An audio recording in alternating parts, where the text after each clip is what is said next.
हर जी, governance के रूप में अगर बात की जाए, पॉलिसी मेकर्स के जहन में जाके अगर देखा जाए और एक आम व्यक्ति जानना चाहे कि कैसे गवर्नेंस में सुधार हुआ, पॉलिसी मेकिंग में कुछ बदलाव आए, उसके बारे में अगर आप हमें कुछ बता सकें। 11 वर्ष की जो गवर्नेंस है, ये गुड गवर्नेंस है, सुशासन है, भ्रष्टाचार मुक्त गवर्नेंस है। जी। स्वयं प्रधानमंत्री रहते हुए राजीव गांधी जी ने पार्लियामेंट में कहा था कि सरकार का 1 रुपया चलता है तो जनता तक 14-15 पैसे पहुंचते हैं। प्रधानमंत्री जी ने 2014 में अपने लाल किले से संबोधन में कहा था कि आधार कार्ड को बैंक अकाउंट के साथ जोड़ना है। ये महत्वपूर्ण है। उस समय के विपक्ष ने इस बात का मजाक उड़ाया था कि प्रधानमंत्री लाल किले के प्राचीर से क्या स्वच्छता की बात कर रहे हैं, क्या ये आधार कार्ड की बात कर रहे हैं। यहाँ तो इंटरनेशनल बात होनी चाहिए, अंतर्राष्ट्रीय संबंधों की बात होनी चाहिए। लेकिन आप देखिए, उस एक मूव ने आधार कार्ड को बैंक के साथ जोड़ना और मोबाइल के साथ जोड़ने से, और वो जो डायरेक्ट बेनिफिट ट्रांसफर की स्कीम प्रधानमंत्री जी ने लागू की, जिसमें सरकार का चला हुआ एक एक पैसा लाभार्थी तक, देश की जनता तक डायरेक्ट पहुंचता है, बीच में कोई बिचौलिया नहीं है। इस बात से 3.5 लाख करोड़ का जो भ्रष्टाचार होता था, बिचौलियों में पैसा जाता था, वो जो पिलफरेज होती थी, उसको खत्म किया है। आज उज्ज्वला योजना की सब्सिडी मिलनी है, या कोई भी सरकारी पैसा, इवन पेंशन तक जानी है किसी को, तो वो सीधा एक क्लिक से लाभार्थी के बैंक के खाते में पहुंचती है। आज किसान सम्मान निधि अगर वर्ष में 6,000 रुपए किसानों को सम्मान निधि के रूप में मिलते हैं, तो उन्हें किसी कलेक्टर के पास जाकर के लेने की जरूरत नहीं है। जिस दिन वो देनी है, उस दिन देश के सभी किसानों को जो इस बात के लिए एलिजिबल हैं, 2,000 रुपए की किस्त जो जाती है किसान सम्मान निधि के रूप में, वो सीधा बैंक अकाउंट में पहुंचती है, डायरेक्ट बेनिफिट ट्रांसफर। अकेले इस स्ट्रोक ने, प्रधानमंत्री जी के इस स्ट्रोक ने, इतना बड़ा भ्रष्टाचार का जो इंस्टीट्यूट बना हुआ था, वो खत्म किया है। This is good governance, this is भ्रष्टाचार मुक्त शासन।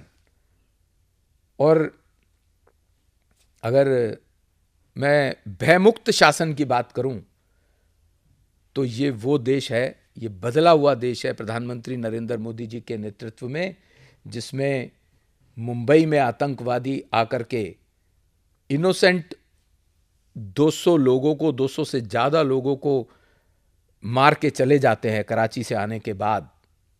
आज ये भारत बदला हुआ है। बिल्कुल। प्रधानमंत्री जी ने आतंकवाद के प्रति जीरो टॉलरेंस की नीति अपनाई है।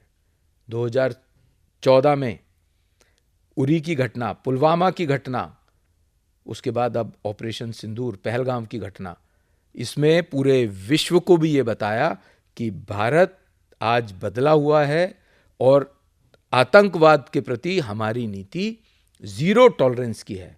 पाकिस्तान के अंदर घुस के सर्जिकल स्ट्राइक की है, पहली बार हुआ है ऐसा।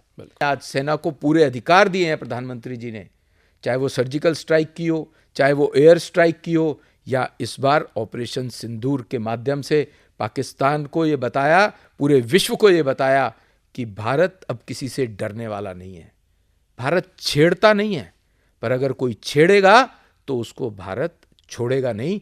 ये प्रधानमंत्री जी ने बड़ा लाउड और क्लियर मैसेज पूरे विश्व को दिया है। ऑपरेशन सिंदूर में पाकिस्तान के 9 आतंकवादी ठिकानों को, 100 किलोमीटर दूर 9 आतंकवादी ठिकानों को निस्तो नाबूद किया, अपने देश से बैठ के इंडिजिनस वेपन्स से किया। और रिस्पॉन्सिबल गवर्नेंस देखिए, सिर्फ आतंकवादी ठिकानों के ऊपर वार किया, वहां की जनता को बचाया, वहां के सैन्य ठिकानों पर पहले वार नहीं किया। लेकिन आज आतंकवाद की घटना हमारे लिए एक्ट ऑफ वार है। बिल्कुल, उसको बर्दाश्त नहीं किया जाएगा। जब पाकिस्तान ने रिटेलिएट किया, तो हमने केवल 3 दिन के अंदर पाकिस्तान का एयर डिफेंस सिस्टम खत्म किया, लाहौर का।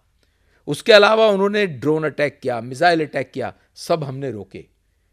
तब तक एक्सैजरेट नहीं किया जब तक कि पाकिस्तान ने हमें मजबूर नहीं कर दिया और 3 दिन के अंदर अंदर उनके सारे एयर डिफेंस सिस्टम्स को खत्म किया और इंडिजिनस बनी हुई जो हमारी मिसाइल्स हैं, हमारा एयर डिफेंस सिस्टम है, उसने, चाहे वो S-400 था, उसने भी अपना काम पूरा किया।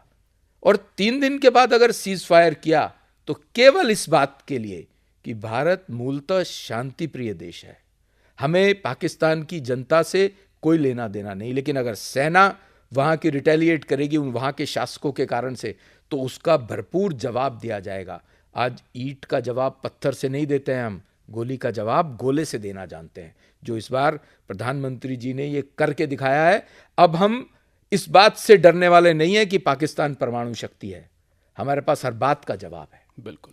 तो ये भ्रष्टाचार मुक्त शासन, भयमुक्त शासन, आतंकवाद मुक्त शासन पिछले 11 वर्षों में प्रधानमंत्री जी ने करके दिखाया है।